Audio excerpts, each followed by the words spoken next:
Hello, everybody. Gosh, I hope you can hear me. I hope this is good. So, welcome to my hotel room. I had to give it a little tidy up before I invited you all in, but it's very small. It's bijou, this hotel. Tiny little room. It's very cool. Hi, Alison and Cotty and John. Hello, Kay. Hello, Anne. How you going? And hello, Craig and Karen and Joan. I have to get this sorted out straight away. Joan, thank you so much. I caught up, guys, with a little contingency, and Michelle and Brett, I hope you're there. Lovely to be back online. We did a live catch up for drinks and a bite to eat on Tuesday night with some of the Sydney folk, and the beautiful Joan didn't come join us, but you knitted me this gorgeous scarf, which I'm going to take off in a moment because it's quite warm in my hotel room, but this will be great once I get home because it's freezing back on the Mornington Peninsula, and it's exquisite. I don't know much about knitting, but I do know that I reckon that this is a pretty tricky stitch that you've done here. It's white, and then it's got Drinks with Kate in black, navy blue, and it's gone, and it's like that on the other side. It's so cool. Thank you so much, Joan. And that's not all. Joan also made me a card just to make you all feel. I just want to say thank you so much, Joan. That's gorgeous. Look at that. It's hand embroidered. So thank you, Joan. I felt very special and loved and taken care of when this was all handed over on Tuesday night. So thank you. Thank you as well, Craig and Karen and Michelle and Brett, for coming and having drinks and dinner with me on Tuesday night. That was lots of fun. We'll have to see if we can do a little live Melbourne event and a live. Oh gosh, things are pinging at me. Hang on a sec. Turn that off. A live Melbourne event and a live Mornington Peninsula event for you guys down there. I'm just trying to keep look. I've got this amazing outdoor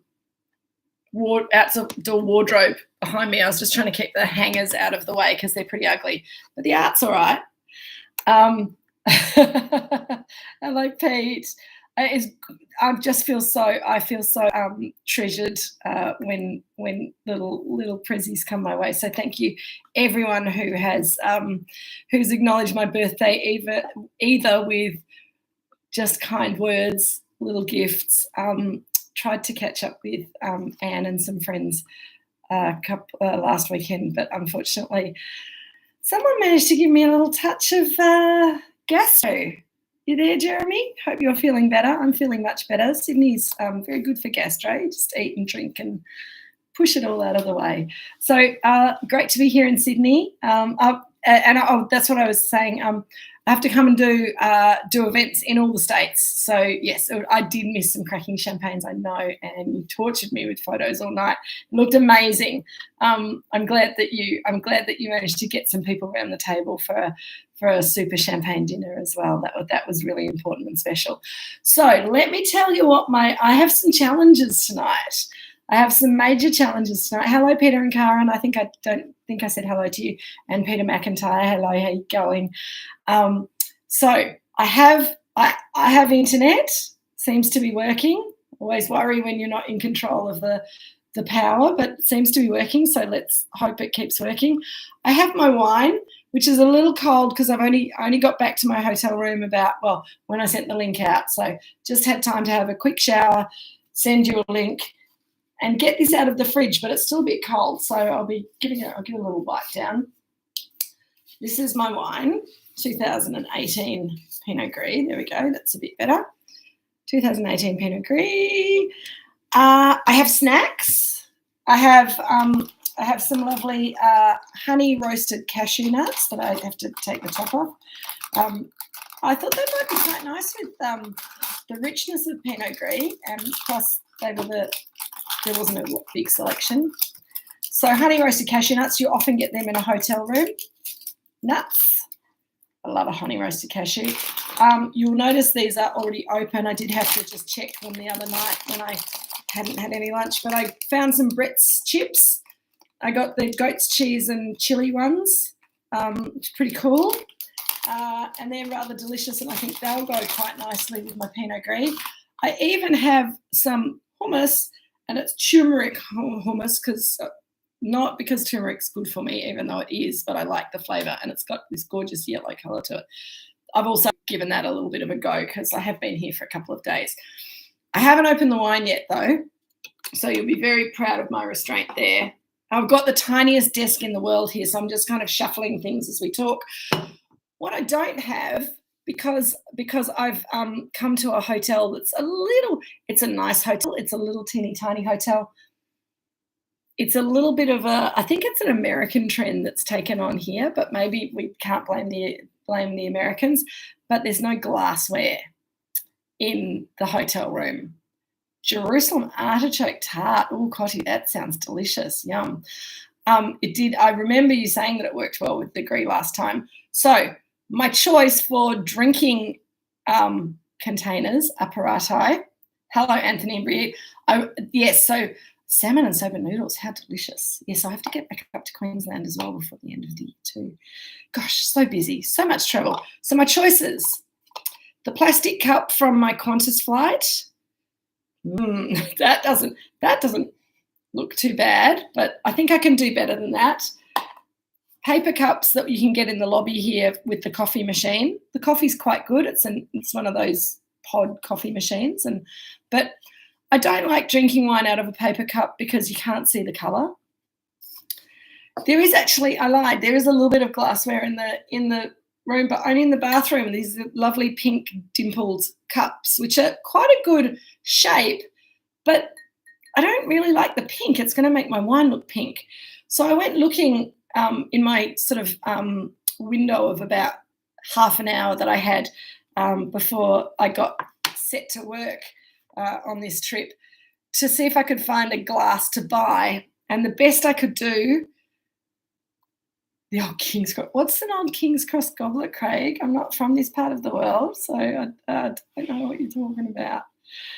I'm sure it's something horrible. I was in King's Cross this afternoon. Well, we went through to sell some paper bag. I find that the paper bag, when you pour the wine into it, it kind of leaks a bit. I found these cute little Japanese cups. They're not quite clear. They've got a little kind of brown tint to them, but they were so adorable. I had to buy. They came in packs of 6, and I think drinking wine out of a little tumbler is actually not too bad. So I'm going to give all of this glassware a bit of a go. I'm going to get some wine in my mouth somehow, but I'm on the road. It's not ideal, but we can always make do with what we've got. Oh, I also have to say, I know you're all going, open the wine. Come on, let's get drinking. I have to say, I'll open the wine first, and then I'll say it. Pinot Gris 2018. Get that open. Little crack. I'm going to put some in this glass. Oh, that looks pretty, doesn't it? Little Japanese glass of wine. I'm going to put some in this glass because it might be a better shape for getting the aromas out. I just don't know. A little bit in there. It's a good way to get a couple of drinks in here, isn't it? Pouring different glasses. I'm not going to even worry about the plastic or the paper because I don't like those very much. But I reckon one of these glasses will do the trick. There we go, 2018 Pinot Gris. We're just releasing it at Celador right now. Don't know if Nigel's there tonight. Nigel, are you there? Hi. I don't think we've put it on the shelf yet because Nigel's waiting for a tasting note from me, which hopefully we'll get together tonight. But I'll tell you, Nigel, you can put it on the shelf without a tasting note. It's okay. We'll get there really soon, I promise. So 2018 Pinot Gris, the 17 sold out a few weeks ago, so we've been without any Pinot Gris for a little while. So it's very exciting to be launching the 2018 Pinot Gris with you guys. I'm sorry I can't speak properly tonight. It's been a big couple of days of speaking, talking a lot about wine. So let's see if we can keep it going for a little bit longer. Cheers everyone, I'm going to try out of my pink glass first. Cheers. Yeah, it doesn't really do much for me, the pink glass. I can't smell much at all, and I know that this wine is very aromatic, and not just because Craig told me, because I did taste it in a wine glass back at the winery before I came away. Hello, Zach and Jack. Hello, Kay. Oh, rice noodles. Alison. It is a lovely wine. Now, before I go on any further, have a sip if you haven't already. I know all of you are, halfway through the bottle by now for sure, but have a sip. Let me welcome and introduce some newcomers to Drinks with Kate. My aunt and uncle, Cliff and Jan, their son Fraser bought them the Drinks with Kate box for Father's Day, and I'm hoping that the link worked for them and that they're here. Hello, Cliff and Jan. Welcome to Drinks with Kate. Lovely to see you here. I hope you're watching. If not now, possibly in the catch-up. And also to Ben Brame and Tamsin Brame. Hello, welcome. Tamsin also bought the box for, that's a great idea, buying the box for fellas for Father's Day. How fantastic. So, Ben, welcome to Drinks with Kate. I usually have a proper wine glass, but I'm in Sydney travelling. I'm in a cheap hotel. I have to make do with what I've got. Anyway, cheers, everyone. Welcome to the club. Okay. Hello, Steve. Hello, Linda. How you going? Linda's been working from home this week, so we've been missing her as well. It's Steve's turn to have COVID. I hope he's feeling better. And I think Linda's probably you're quite enjoying working from home, aren't you, Linda? It's nice and peaceful. But we miss you. Okay, Zach and Jack have got classic cheeses and breadstick. Fantastic. Peter and Karen are saying they love the mouthfeel of the wine, snacking on leftover Indian bread and taramasalata. Yum. I'm going to have a nut. So, Pinot Gris. For the newcomers, for people who haven't done all the... Yes, Andrew, I want to know also why I don't have a wine glass travel case. It's kind of a little annoying that I didn't think of that. I should at least have brought one of my picnic glasses, but I didn't because I was disorganised and I'm out of practice with travelling. So I will try and do better. We're going to have a few chances to do this because partway through this box I'm going to England and then I'm going to Italy. And I'm just trying to work out how I do it. We might be having a Drinks with Kate from a train. We might be having Drinks with Kate from a couple of other places. But I do like to travel light. So Alison and Andrew, I always try and kind of make do with as little that I need to take as possible. But sometimes it does me in. That said, I've got these cute little Japanese glasses now. I do like this glass. Let's see if it makes the wine smell. Weirdly, even though it's not as good a shape wine glass-wise as you'd think this was, because the glass is a little finer and maybe because it funnels the wine a little bit more to my nose, the wine smells way better in this glass than it does in this glass. Who knew that would be the case? Let's give the paper cup a go. I think the paper cup, this is what you do when you're at a picnic and you've brought the wine, if you've forgot to bring your travel glasses, have it in a paper cup. You can't see the colour, can't smell the wine. Tastes all right. I guess it's kind of a way of getting alcohol into the system, but it's not a really good way of making the most of a fine wine, which is what we would quite like to do tonight because this is a beautiful wine. Let me tell you a little bit about it. And for those of you who have been here over the last 3 years, you might have already heard this story, but we've got some newcomers, so I think it's important to kind of do the formalities as well. Because Pinot Gris, as a lot of you know, I think is a grape variety that is highly underrated here in Australia. And I think a lot of winemakers treat it with disdain that is unworthy of the grape variety and doesn't do a lot for the consumers either. There's a lot of kind of light, fruity Pinot Gris, and that's fine if that's what you want and that's what you're looking for. But for me, I like a wine with texture, I like a wine with complexity, I like a savoury wine, and I like a wine that doesn't have too much sugar if it's going to be a table wine. This wine is bone dry, and the way we get all the flavour into it is that we're growing it in the right place. We've got some beautiful Pinot Gris sites. We've got the Garden Vineyard grows some of our best Pinot Gris. Also, Osborne Vineyard, and the other vineyard that we get Pinot Gris from has just popped out of my brain, and it'll pop back in again in a minute. So if Jeremy's watching and can help me with that, that would be awesome. But otherwise, I'll possibly remember it before the end of this session. But we have 3 sites for Pinot Gris. They're all really good, and we get slightly different flavours from all of them. What we're looking for with Pinot Gris is full ripeness, because Pinot Gris is a grape variety that it's sort of semi-aromatic. It takes a long time to develop any flavour on the vine.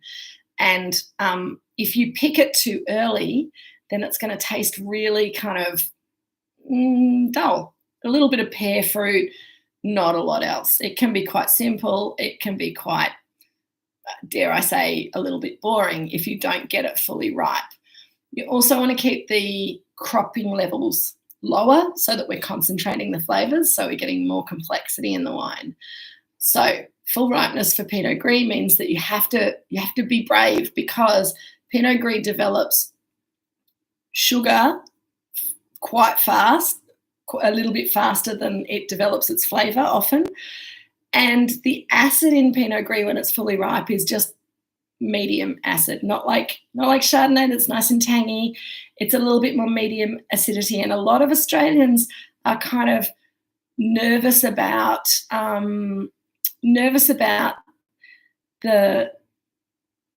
wine that has lower acidity, because it's not sort of to the Australian taste. So a lot of Australians are drinking really high acid wines, high acid Chardonnay, high acid Riesling, high acid Sauvignon Blanc.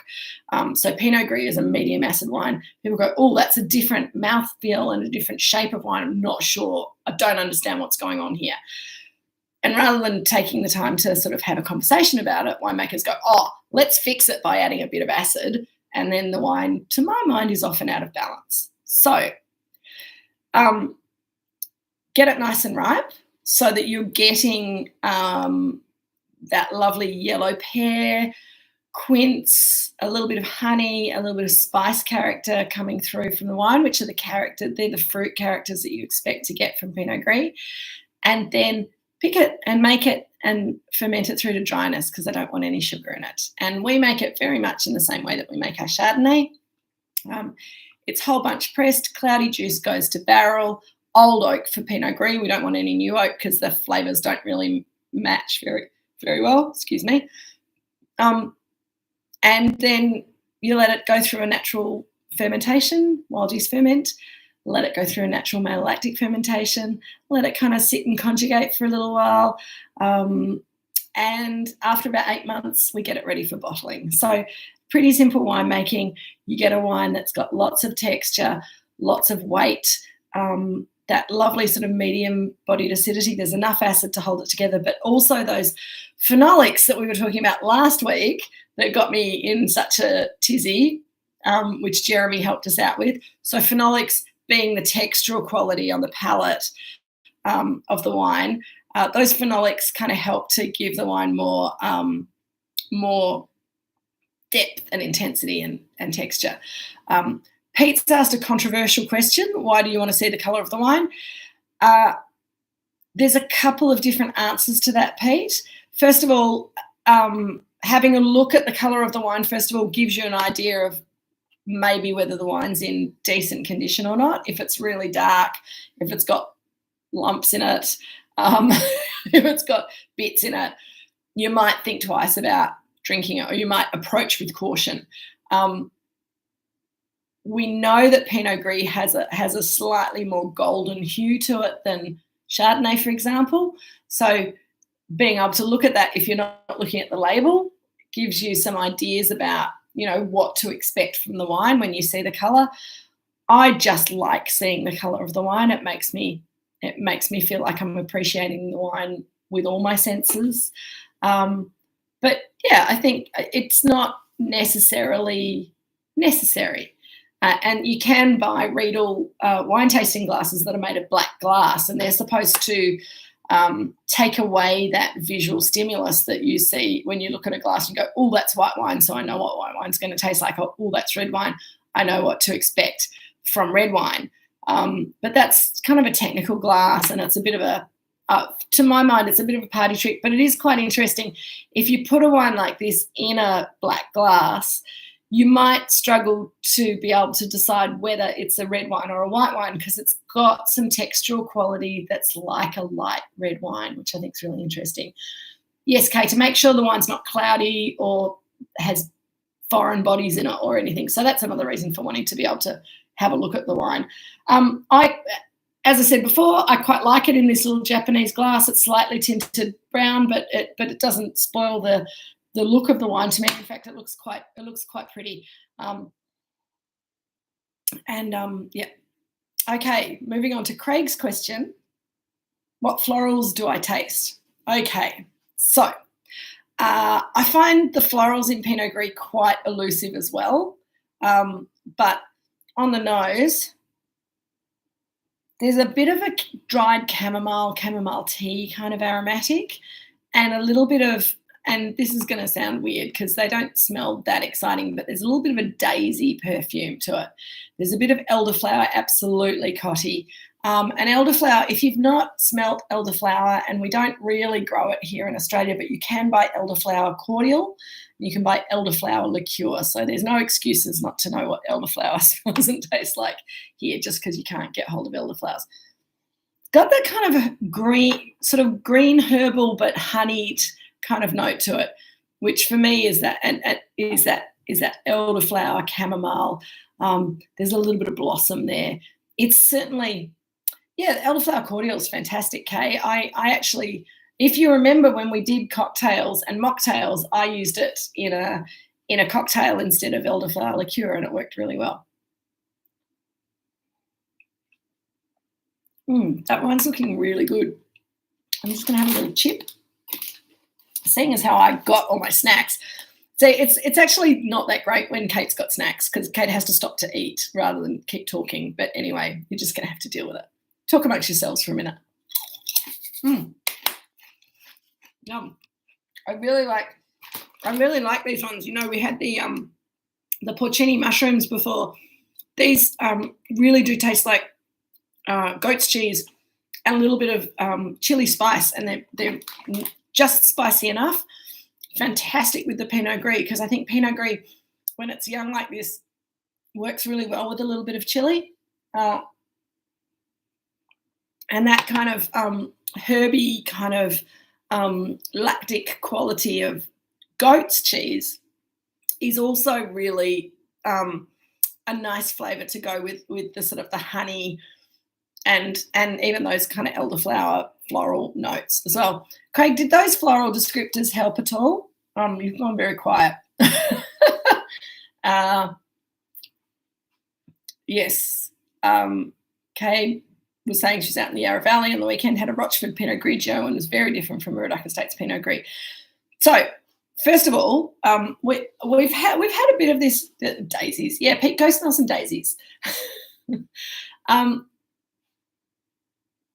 Pinot Gris and Pinot Grigio. Portland calling with elderflower liqueur. Okay, cool. Shell, I'd like you to send me that, or Andrew, if you could send me that cocktail recipe, and we might feature it in one of our cocktail breaks, because that sounds rather awesome. Okay, what was I talking about?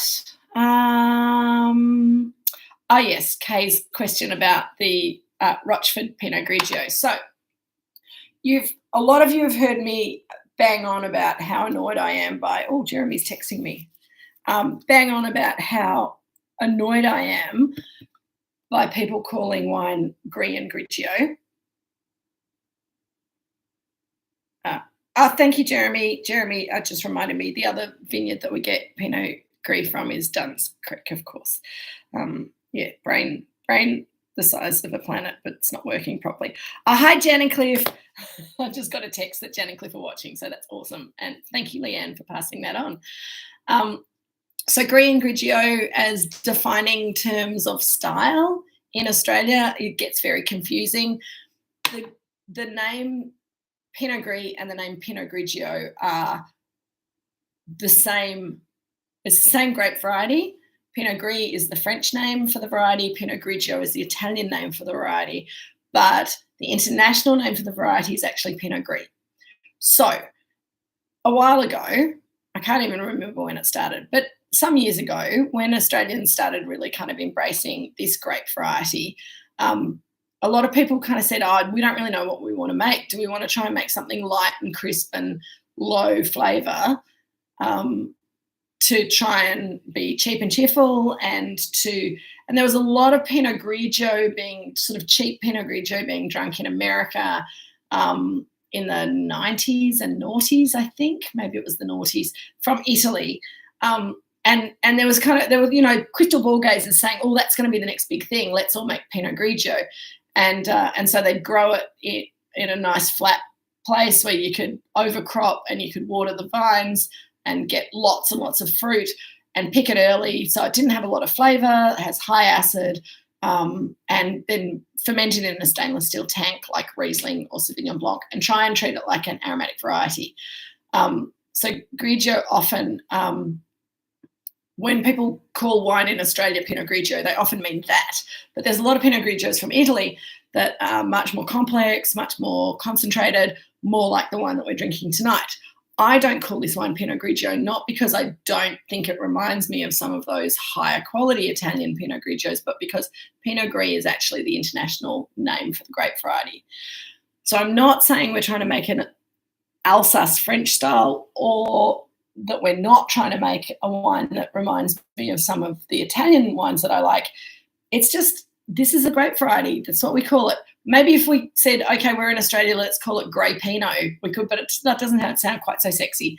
So, and that's what Pinot Grigio means, Grey Pinot. So Craig, Pinot Blanc means white Pinot. Pinot Noir means black Pinot. So yes, they're very closely related. Pinot Noir,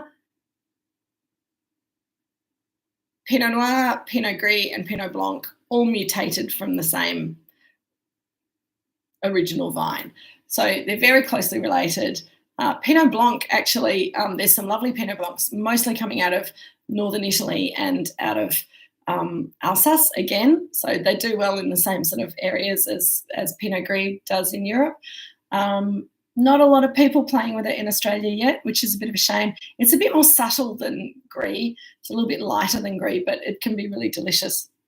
Peter and Karen, of course, Italians can call the wine Pinot Grigio because that's their name for the grape variety, and they've been making the wine from that grape variety for possibly longer than France has. So I have absolutely no argument with the Italians calling the wine Pinot Grigio, in the same way that I have no argument with Australians calling the grape variety Syrah, Shiraz, because that's our name for the grape variety. But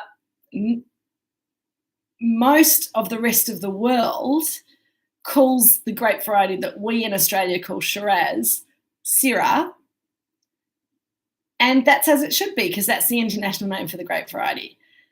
So I love the fact that Italians call the wine Pinot Grigio. The Germans have another name for it.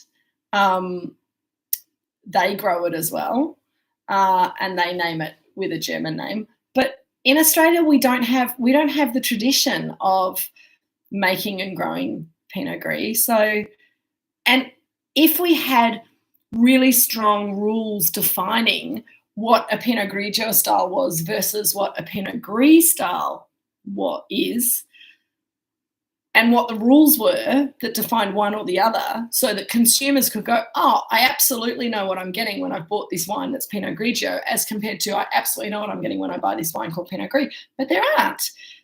People can do whatever they like and call it whatever they like in Australia. I just think it's confusing having two different names for the same wine, trying to define style, but not in any regulated or regimented way. That's my argument. Rebut. Pinot Gris, that's great, Craig. Craig's written Pinot Gris, Gree, which is quite nice. Yes, Zach and Jack, Pinot Meunier is also a derivative of Pinot Noir. I think it's slightly, rather than it being, I think, and I need to go back to my grape varieties book to be able to tell you in absolute terms, this is Kate kind of, racking her brain. I think Pinot Meunier might be possibly a cross between Pinot Noir and something else, but I'm not sure. It could also be a mutation, but I think it's not. Whereas Pinot Gris, Pinot Noir, you can, and that you can get Sauvignon. So Sauvignon Blanc, you can also get Sauvignon Gris, and Cabernet Sauvignon is closely related to those two varieties. Oh no, Alison, that's a shame. It was a great soliloquy. You'll have to watch back on it. I can't remember what I was saying, so I can't repeat it. It was, it was my usual rant about Pinot Gris, Pinot Grigio. The Rochefort was a lot sweeter and very young at 2021. Yeah, so a lot of people are leaving some residual sugar in their Pinot Gris because they think it makes it a bit fruitier, because it's not a very fruity grape variety naturally. So a little bit of sugar makes it taste a bit fruitier. I think often it makes it a little bit less exciting. But the big problem for me is that in Australia, Pinot Grigio is shorthand for cheap and low intensity and less exciting, whereas Pinot Gris is shorthand in Australia for a lot of people as being maybe a little bit more fancy, but also maybe with some residual sugar. So there's lots of maybes and buts and I don't know, and it's just I think it's down to us as the consumers just to taste and to go with the ones that we like.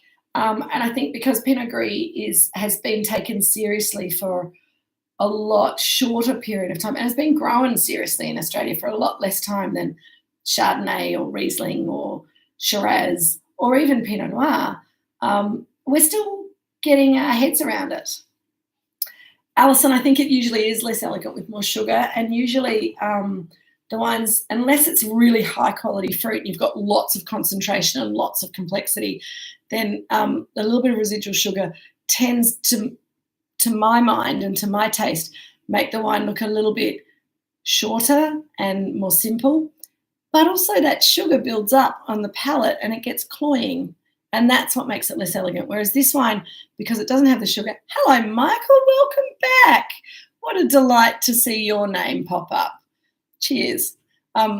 You might not have noticed, I don't have a wine glass. I'm in a hotel room with no wine glasses, so I had to make do with what I've got. This is working quite well, though. Gosh, that wine's opening up beautifully.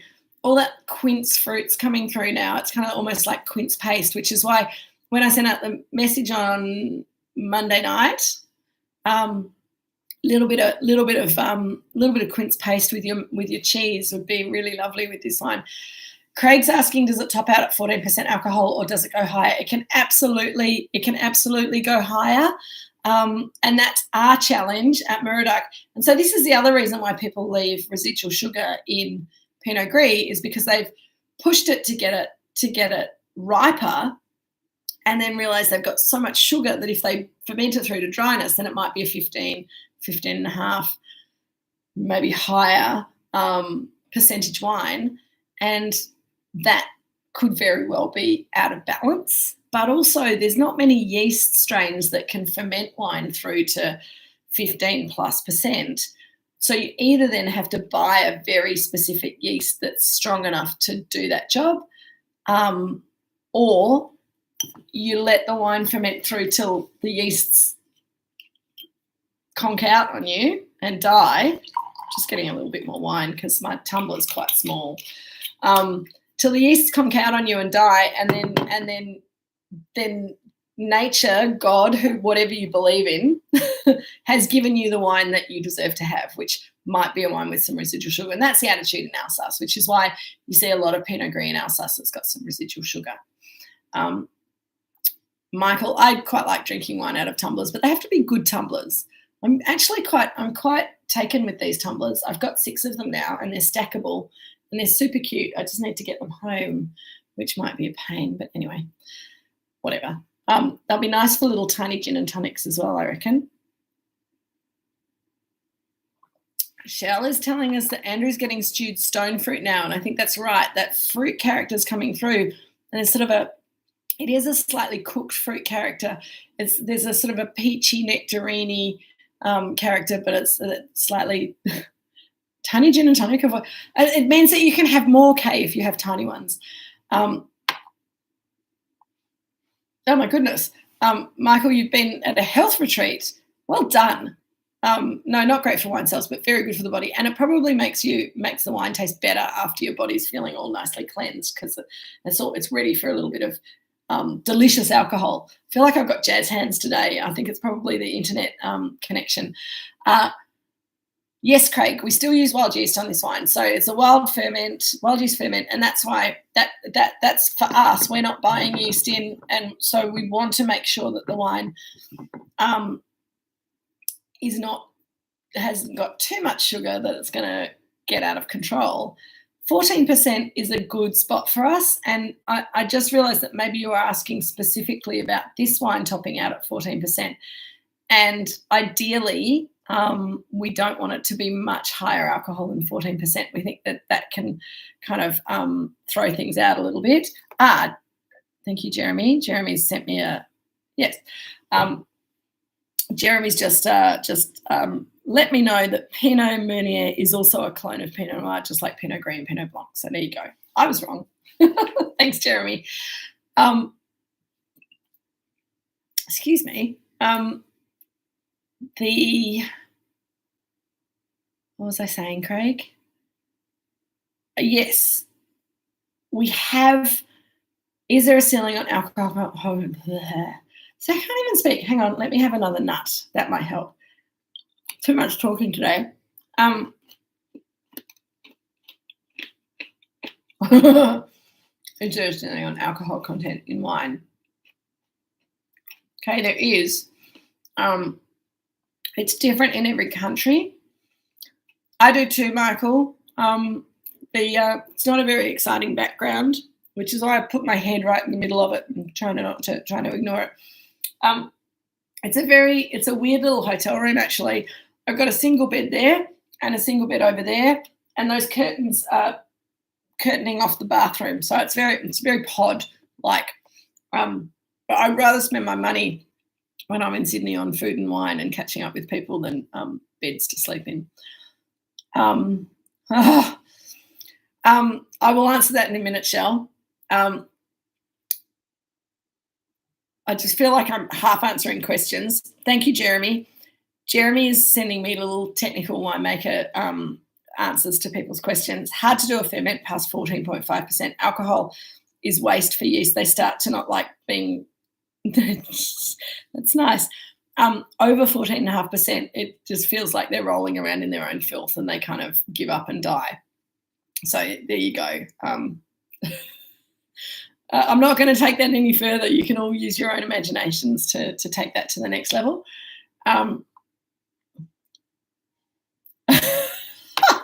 Craig, you're very naughty. So, Kate, to answer your question, yes, there are levels that wine is not allowed to be sold over. That was a terrible sentence. It's mostly for export. I'm not sure what the rules are in Australia. It's not really a problem for us. We're trying to, keep the alcohol, at 14 or under. There are still a lot of big Australian Shirazes that are sort of 15, 16%. So in Australia, there's a bit of cowboy kind of stuff going on. But in the UK and in America and in different markets around the world for importing wine or exporting wine, there are different rules about what wine, alcohol levels are allowed, and at a certain level, the wine gets reclassified as fortified wine, even if it hasn't been fortified, if the alcohol's too high. Also, interestingly, Moscato, which is usually about 5% alcohol, was classified as cider in the UK until very recently because it was too low in alcohol to fit into a wine category for tax purposes. So, Shell, you're asking about the new text on the back. So, by law, it was encouraged. It was highly encouraged to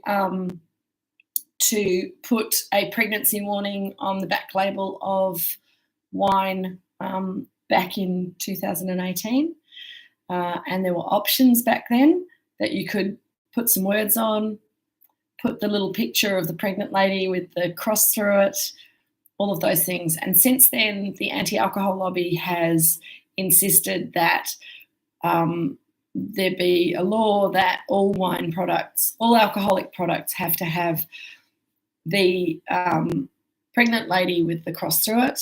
The pregnant lady has to be red, and the cross through it, the circle and the cross through it, I think needs to be black, or it might be the other way around. Anyway, it has to be bi-colour. Not many of us put red on our labels, so that's going to be a huge extra expense for printing back labels, but that's by law now, that we have to put a pregnancy warning on wine. I think in a lot of ways it's a really good idea, but I'm offended by the fact that we can't. I like our words. It's safest not to drink alcohol while pregnant. If then people want to look into why that's the case, people want to make their own decisions about these things, I think that's great. Putting a pictogram on the back of a label as though for the lowest common denominator who can't read words, I find quite offensive. But anyway, the European, no, I don't think the pregnant woman with a cross through it is the European label. I think that's an Australian thing, but it's possibly something that we see in other parts of the world as well. And we're going to see more and more of that. There's a strong push for wine to only be sold in brown paper packaging as well, and going down the path of tobacco sales. But I think we might move away from that conversation today because it's a bit depressing. And I think that, the thing that I think is really special about wine is that, yes, it has alcohol in it, and yes, we have to be very careful about our dose, the level of alcohol that we put into our body in any particular day.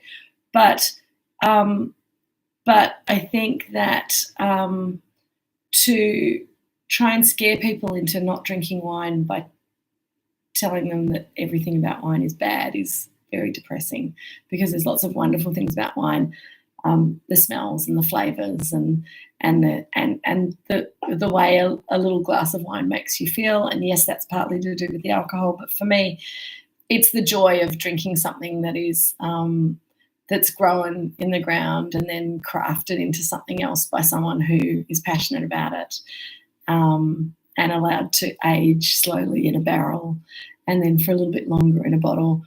All of those things I think are really, it's a beautiful thing. And so it's not just alcohol, it's an expression of place and of time and of variety. Now, I'm being told my connection's unstable, so you might lose me. Yeah, it is awful, Kay. The safest language is nice because it gives people a chance to engage with it rather than just being told that they're stupid and shouldn't drink alcohol. Anyway, Peter gets an intensity of the Pinot Gris that he thinks of as saltiness, but perhaps it's just acidity. I get saltiness as well, Pete, and I get saltiness in our Pinot Gris, and I get saltiness in our Chardonnay as well. So it is partly acid, and it is partly a salty note, which I think comes from the soil and the groundwater that the vines find. And I think it's really a special character that we get from our vineyards. So good pickup, Pete. I'm just reading everyone's notes. Thank you, everyone. Bedtime stories with Kate. I know, Shell. It feels a little bit like that now. Now, guys, I'm going to have to go because I have they're working me really hard. I've got another appointment. I've got a dinner and a restaurant that I have to go and show the wines to, have some dinner with the beautiful Jeremy and Cameron who sell our wine up here. I'm looking forward to coming back to Sydney and doing a Moorooduc Estate event up here. We've started talking about it. Not going to give you any dates yet because it's all too soon, but might be nice. I'm hoping to try and do something this year, so fingers crossed. I haven't looked at my diary properly yet, so that could be totally unrealistic. In the meantime, I'll be back home next week. We are doing our aged mystery wine next week. It's not that mystery because you've all got your boxes and you've probably all had a rummage through it, but it is a wine under cork. It's the old Pinot Noir. 2001, I think, or is it 2003? I keep forgetting which one we chose in the end. But anyway, I've got a list of it back at home. That's the wine we're doing next week. You'll have to find a bottle opener. I will send you some food selections. I hope no one's wine is corked, but we'll talk about that all next week. Thank you so much, everyone. Keep enjoying the wine. Enjoy your beautiful food and the company. And I will see you all next week. Cheers, everyone. It's been great talking to you from Sydney. Love you all. And by the way, the photo on the link here was my friends Craig and Karen and Michelle and Brett. So thanks, guys, for a lovely night on Tuesday night. I'll see you all really soon. Take care. Cheers. Bye.